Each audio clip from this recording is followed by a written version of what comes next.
오늘 이 시간에는 내 얼굴을 숨기리라 이와 같은 제목으로 신명기 말씀을 나눠보겠습니다. 지난 시간 우리는 면제년 초막절에 이스라엘 백성들에게 율법을 듣게 하라는 말씀을 보았습니다. 그리고 그 율법을 듣게 하였던 이유는 하나님을 경외하는 법을 이스라엘 백성들이 배우게 하기 위함이었음을 우리가 지난 시간 말씀을 통해서 살펴보았습니다. 그리고 오늘 우리가 함께 읽은 본문에서는 장차 이스라엘 백성들이 가나안 땅에 입성하게 된 후에 하나님을 떠날 것이라는 예언이 나오게 됩니다. 하나님의 도움으로 하나님의 그 은혜로 가나안 땅을 기업으로 받았기 때문에 마땅히 하나님께 온 충성과 영광을 올려드려야 되는 것이 마땅하지만 그렇지 않고 도리어 하나님을 떠나게 될 것이라는 예언이 나오게 됩니다. 어찌 그럴 수 있는가 싶지만 훗날 이스라엘 백성들은 정말로 하나님을 떠나고 타락하게 되는데 과연 오늘 말씀이 어떤 내용인지 한 절씩 읽어보면서 살펴보도록 하겠습니다. 14절을 함께 읽어보겠습니다. 여호와께서 모세에게 이르시되 내가 죽을 기한이 가까웠으니 여호수아를 불러서 함께 회막으로 나아오라. 내가 그에게 명령을 내리리라. 모세와 여호수아가 나아가서 회막에 서니. 14절을 보시면 하나님께서는 모세에게 말씀하시되 내가 죽을 기한이 가까웠으니 라고 하십니다. 이 말씀은 모세야 너는 이제 얼마 후면 죽게 될 것이다. 죽음이 너에게 얼마 남지 않았다. 이렇게 말씀하신 것으로서 120세 모세가 곧 있으면 죽게 되므로 이스라엘 지도자의 사명을 더 이상 감당할 수 없다라고 말씀하시는 것입니다. 그러면서 다음으로 후계자가 될 여호수아를 부르라라고 말씀하십니다. 즉 이스라엘 백성들을 이끌 다음 지도자가 필요한 상황이었고 따라서 여호수아를 불러오라라고 하나님께서는 말씀하십니다. 따라서 모세와 여호수아 둘 다 함께 회막으로 나오게 됩니다. 하실 말씀이 있으시다고 하셨기 때문입니다. 내가 그에게 명령을 내리리라 라고 주님 말씀하셨기 때문에 모세와 여호수아와 함께 회막으로 나아가게 됩니다. 그리고 하나님께서는 모세와 여호수아가 있는 그 장막에 나타나셨습니다. 15절을 보면 여호와께서 구름 기둥 가운데에서 장막에 나타나시고 구름 기둥은 장막 문 위에 머물러 있더라 라고 해서 하나님께서는 말씀하신 대로 그들 가운데 나타나셨습니다. 그렇다면 이제 하나님께서는 그들에게 무엇이라 말씀하셨을까요? 16절을 한번 읽어보도록 하겠습니다. 또 여호와께서 모세에게 이르시되 너는 내 조상과 함께 누우려니와 이 백성은 그 땅으로 들어가 음란히 그 땅의 이방신들을 따르며 일어날 것이요 나를 버리고 내가 그들과 맺은 언약을 어길 것이라. 하나님께서는 이스라엘 백성들이 장차 가나안 땅에 들어가 하나님을 버릴 것이라고 예언하십니다. 가히 충격적인 예언인데 나를 버리고 내가 그들과 맺은 언약을 어길 것이라 라고 하시며 이스라엘의 배신을 예고하십니다. 여러분 우리는 이 부분을 보면서 사람에게는 숨겨진 일일지라도 하나님은 장차 될 모든 일을 다 아시는 전지하신 분인 것을 기억할 수 있기를 바라겠습니다. 하나님은 이스라엘 백성들이 어떻게 할지를 이미 알고 계셨던 것입니다. 풍요의 땅에 이르러서는 하나님을 잊고 하나님을 떠나며 가나안 땅의 여러 이방신들을 숭배할 것을 내다보신 것입니다. 그런데 여기 16절에 보시면 이와 같은 우상 숭배를 가리켜서 음란한 것이라고 말씀합니다. 음란이 그 땅의 이방신들을 따르며 일어날 것이요. 여러분 하나님을 떠나 다른 우상을 숭배하는 것은 영적인 음란이요 간음인 것을 기억할 수 있기를 바랍니다. 하나님을 나의 영적 신랑으로 삼아야 될 자들이 다른 것을 쫓는다면 그것은 영의 신랑, 영의 남편을 떠난 영적인 간음인 것입니다. 여러분 우리는 육체적인 음란뿐만 아니라 영적 간음을 범하지 않도록 항상 주의하며 오직 하나님만을 나의 신랑으로 나의 남편으로 삼아서 오직 주님만을 사모하고 사랑해야 될 줄로 믿습니다. 그리고 이제 17절을 보면은 하나님께서는 영적 음란으로 하나님을 떠나 온갖 우상과 제약에 빠질 이스라엘 백성들에게 심판을 예고하십니다. 하나님의 얼굴을 숨기며 재앙과 환난이 임하게 될 것이라고 말씀하십니다. 17절을 또 한번 읽어 보도록 하겠습니다. 내가 그들에게 진노하여 그들을 버리며 내 얼굴을 숨겨 그들에게 보이지 않게 할 것인즉 그들이 삼킴을 당하여 허다한 재앙과 환난이 그들에게 임할 그때에 그들이 말하기를 이 재앙이 우리에게 내림은 우리 하나님이 우리 가운데에 계시지 않은 까닭이 아니냐 할 것이라. 상반절을 보시면 내가 그들에게 진노하여 라고 기록되어 있습니다. 우상 숭배와 제약에 대해서 하나님은 진노하신다 라고 말씀하고 계십니다. 여러분, 우리는 이것을 기억하면서 이것을 보면서 하나님은 공의로우시기 때문에 분명히 그 우상 숭배와 죄악에 대하여 심판하시는 분인 것을 우리가 알아야 되겠습니다. 우리가 안일하게 생각할 수 없습니다. 나는 하나님의 자녀인데, 나는 교회를 다니는데, 신앙생활한 지 꽤 되었는데 이런 것들로 인해서 내가 죄를 지어도 되고 내가 우상을 따라가서도 되고 또는 많은 사람들이 점을 쳐도 되는지 점을 치듯이 그렇게 우상을 따라가서는 안 되는 것입니다. 하나님은 반드시 공의로운 심판을 행하시는 것입니다. 그런데 보시면 하나님의 심판을 가리켜서 이런 표현이 있습니다. 그들을 버리며 내 얼굴을 숨겨. 하나님의 얼굴을 숨기고 가리신다는 것입니다. 이 표현은 오늘 신명기 본문뿐 아니라 다른 성경에서도 종종 나오는데 얼굴을 가리신다. 이것은 하나님의 심판을 상징하는 표현입니다. 그렇다면 얼굴을 숨기신다와는 반대로 얼굴을 향하여 주시고 비춰주시는 것은 어떤 의미일까요? 예상할 수 있듯이 하나님의 얼굴을 가리지 않고 향하여 주시고 들어주시고 하신다는 것은 은총을 베푸신다는 것입니다.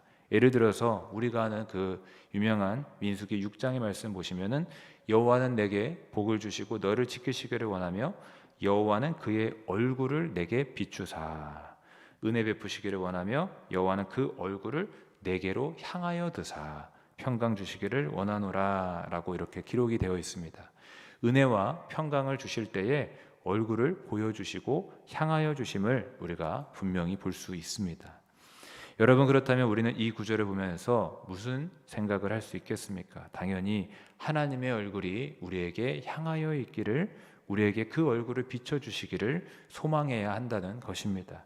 그래야 우리의 삶에 은혜와 평강이 넘치기 때문입니다. 따라서 여러분, 하나님의 얼굴을 사모하시기를 주님의 이름으로 축복합니다. 그리고 그 얼굴을 가리지 않기를, 그 얼굴을 가리게 하는 죄악을 범하지 않기를, 그리고 또 만약 그 죄악 중에 있다면 죄악을 회개할 수 있기를 바랍니다. 이사야 59장 2절을 보면은 이렇게 기록합니다. 너희 죄가 그의 얼굴을 가리어서 너희에게서 듣지 않으시게 함이니라. 너희의 죄가 그의 얼굴을 가리게 한 것이다. 바로 죄악 때문에 하나님과 우리 사이가 갈라졌고 주의 얼굴을 가리게 되었다라고 말씀하고 있는 것입니다. 또한 본문 18절을 또 보시면은 또 그들이 돌이켜 다른 신들을 따르는 모든 악행으로 말미암아 내가 그때에 반드시 내 얼굴을 숨기리라 라고 해서 악행과 그 죄악으로 말미암아 하나님의 얼굴이 숨겨진다라고 분명하게 기록이 되어 있습니다. 여러분, 하나님의 얼굴을 마주 볼 수 있는 것을 사모하시기를 바랍니다. 하나님의 얼굴을 마주 보며 하나님의 얼굴이 나에게로 향하여 드셔서 하나님의 복이 넘치시기를, 그런 삶이 될 수 있기를 사모하시고 하나님의 얼굴빛을 비춰주시는 삶이 되도록 기도하고 순종하고 회개할 수 있는 저와 모든 성도님들 되시기를 간절히 바라겠습니다. 이제 19절을 읽어보도록 하겠습니다. 그러므로 이제 너희는 이 노래를 써서 이스라엘 자손들에게 가르쳐 그들의 입으로 부르게 하여 이 노래로 나를 위하여 이스라엘 자손들에게 증거가 되게 하라. 19절은 어떤 내용인가 보니까 하나님께서는 모세와 여호수아로 하여금 노래를 쓰라고 말씀하십니다. 그리고 그 노래를 백성들이 부르게 하라라고 말씀하십니다. 그렇다면 이 노래는 왜 부르는 것일까? 19절에 그 이유가 기록되어 있기를 이 노래로 나를 위하여 이스라엘 자손들에게 증거가 되게 하라입니다. 증거로 삼기 위한 노래였습니다. 무슨 말이냐면 하나님께서 그 배도한 이스라엘을 왜 치시는지에 대해서 깨닫게 해주는 어떤 한 증거가 될 수 있게끔 하는 노래였다라는 것인데, 그리고 그 노래가 나중에 그 32장에 오늘 읽은 말씀은 31장에 기록되어 있지만 그 노래가 32장에 소개가 됩니다.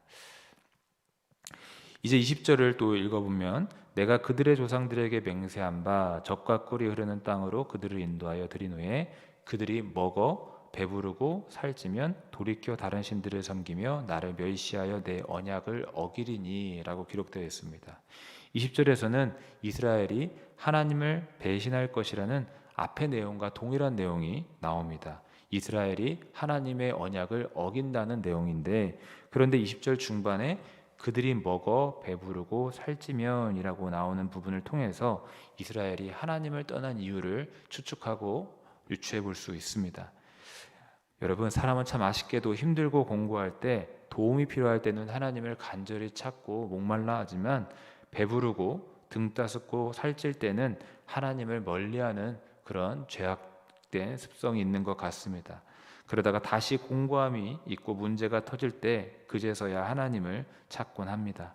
여러분, 여기 계신 영일 성도님들과 저는 이스라엘이 고난 중에 목마를 때, 아주 외로울 때, 뭔가 능력과 도움이 필요할 때는 하나님을 찾다가 풍요의 땅 가나안 땅에서는 하나님을 멸시했던, 하나님을 찾지 않았던 그런 어리석음을 범하지 않기를 진심으로 소망합니다. 언제나 한결같이 하나님을 찬양하고 한결같이 하나님을 예배하고 하나님께 기도하는 삶이 되시기를 주님의 이름으로 축복합니다. 21절에 다시 그 노래의 목적, 모세와 여호수아로 하여금 이스라엘 백성들에게 노래를 배우게 하라, 노래를 부르게 하라 라고 했던 그 노래의 목적이 또 나오게 되는데, 그들이 수많은 재앙과 환난을 당할 때 그들이 자손이 부르기를 잊지 아니한 이 노래가 그들 앞에 증인처럼 되리라 라고 합니다. 그들 앞에 증거가 되고 증인의 역할을 한다라는 것인데, 다시 말해서 이스라엘 백성들이 하나님을 떠나게 됐을 때 하나님의 재앙과 환난을 당하게 되며 하나님이 얼굴을 숨기시게 되는데, 그 고통이 또 하나님이 왜 그들을 치시는지 증인처럼 깨닫게 해주는 일을 한다라는 것입니다. 여러분, 우리는 모세가 가르쳐서 이스라엘이 불렀던 그 노래의 목적을 알아야 되겠습니다. 그 노래는 이스라엘이 자기의 재앙과 환난이 왜 비롯됐는지 알려주기 위해서 불려진 것이었습니다. 즉, 그 노래를 통해서 그 노래 안에는 하나님의 뜻과 계시와 또 하나님의 역사와 이런 것들이 담겨 있어서 이스라엘이 그 노래를 부르면서 자기의 죄악을 깨닫게 되며 회개할 수 있게 하려고 불려지게 되었던 것입니다. 하나님은 21절 마지막 절에 오늘 나는 그들이 생각하는 바늘을 아노라 하신 것처럼 이스라엘이 배부르고 편안할 때 하나님을 잊어버리고 주를 떠날 것을 이미 알고 계셨습니다. 전지하신 주님의 능력으로서 그들이 품고 있는 깊은 것까지 다 알고 계셨고, 그들이 하나님을 떠날 것도 다 내다보셨습니다.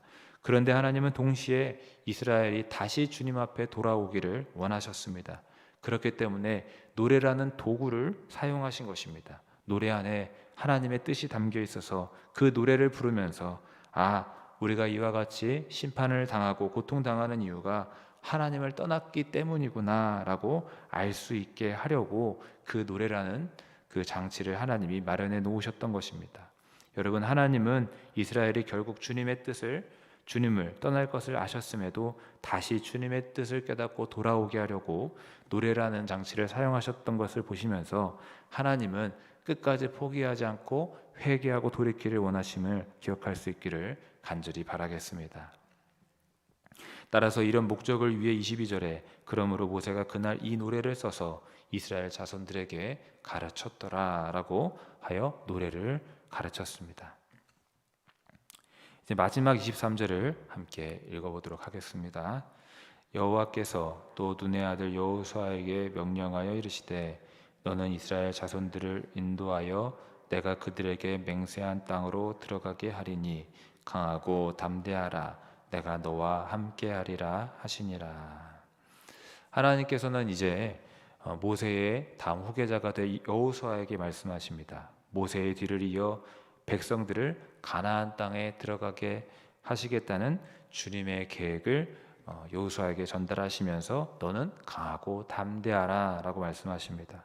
하나님은 앞으로 여호수아를 사용하시려 하십니다. 그리고 여호수아가 그 쓰임받는 자리에서 무엇보다 강하고 담대할 것을 원하고 계십니다.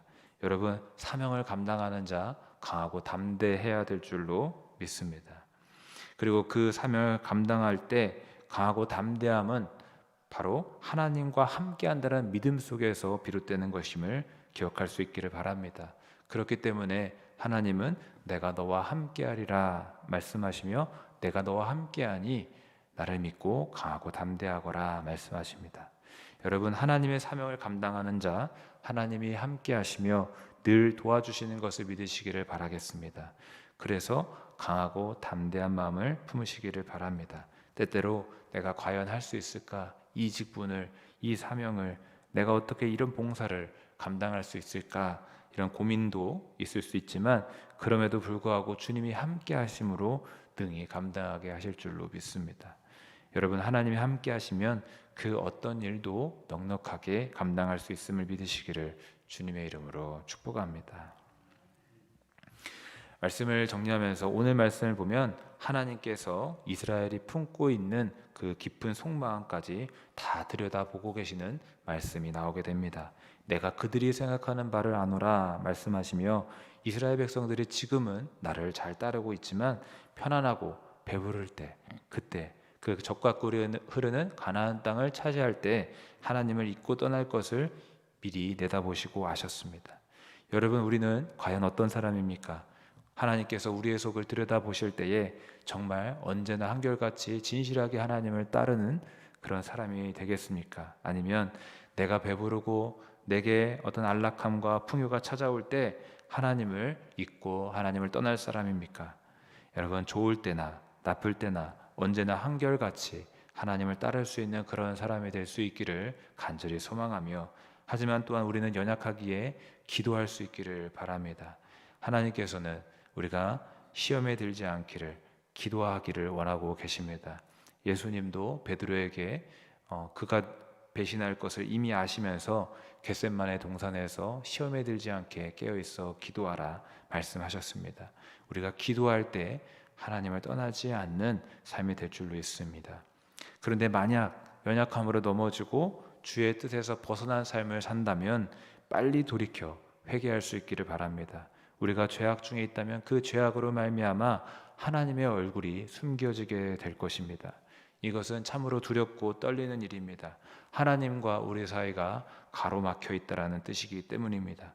그러므로 하나님이 다시 얼굴을 향하여 드시고 비춰주시기를 위해 기도하시고 또 그 하나님의 얼굴을 가리게 되는 죄악을 회개하는 우리 모두가 되기를 바랍니다.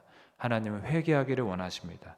그렇기 때문에 주를 떠날 걸 미리 아시고 회개를 촉구하는 노래를 이스라엘 백성들에게 전하여 부르게 했던 것입니다. 여러분, 하나님의 얼굴이 가려지지 않도록 항상 그 얼굴을 마주하는 삶이 될 수 있도록 순종하시고, 만약 넘어졌다면 회개할 수 있는 저와 모든 성도님 되시기를 주님의 이름으로 간절히 소망합니다. 기도하겠습니다. 살아계신 하나님, 감사합니다. 지금까지 인도하신 모든 것이 다 주님의 은혜요, 하나님께서 얼굴을 향하여 드셔서 우리에게 은혜와 평강을 주셨기 때문인 줄로 믿습니다. 하나님, 주님과 우리의 사이를 갈라놓는 죄악은 다 버리게 하시고 순종하고 회개하게 도와주시옵소서. 또한 언제나 한결같이 주님을 따르는 신실한 믿음을 더하여 주옵소서. 깨어 기도하는 우리의 삶이 되게 하여 주옵소서. 감사드리며 살아계신 우리 주 예수님의 이름으로 기도하옵나이다. 아멘.